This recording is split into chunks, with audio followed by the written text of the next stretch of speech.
गावातल्या चाकरमान्यांचा प्रश्न, या प्रश्नांवर खरंच तोडगा काढलाय का? एकूण भिवंडी परिसरामध्ये 13 छोटी धरणं, 4 मोठी धरणं, एवढी मोठी धरणं असून सुद्धा धरण उशाला आणि कोरड घशाला अशी आपली परिस्थिती आहे। भिवंडीकरांचा पाण्याचा प्रश्न अजून सुटलेला नाही, इथल्या रस्त्यांचा प्रश्न आहे, अनेक गोष्टी आहेत। या सगळ्यांच्या विरोधात आपण कपिल पाटलांना बोलावं म्हटलं तर त्या बिचाराला वेळ कुठे आहे? खरं तर पंचायत राजशी संबंधित खातं कपिल पाटलांना दिलं, पण कपिल पाटलांना त्याचा उपयोग करून घेता आला नाही।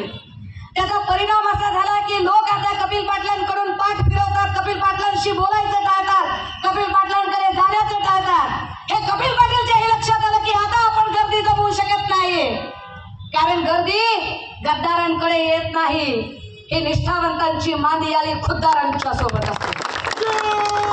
मग काय करावं? मग कपिल पाटलांनी एक नवी शक्कल लढवली। बघा गर्दी जमवण्याचे, मला वाटते उद्या परवा असेल तो कार्यक्रम, आलं ते का? मग गौतमी पाटील, काय कपिल पाटील तुमच्या कामाचा प्रभाव राहिला, जर तुम्हाला गर्दी जमवण्यासाठी गौतमी पाटीलची गरज पडत असेल तर भाजपने गौतमी पाटीलला तिकीट द्यावं।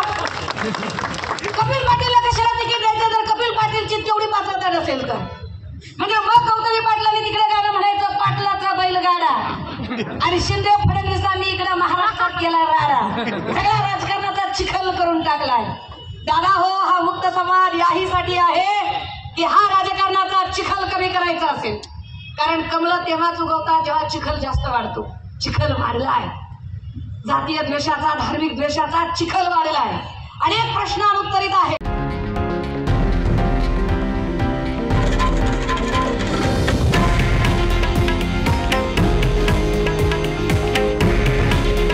हे आहे देशातील नंबर 1 न्यूज नेटवर्क आणि आपण पाहत आहात TV9 मराठी।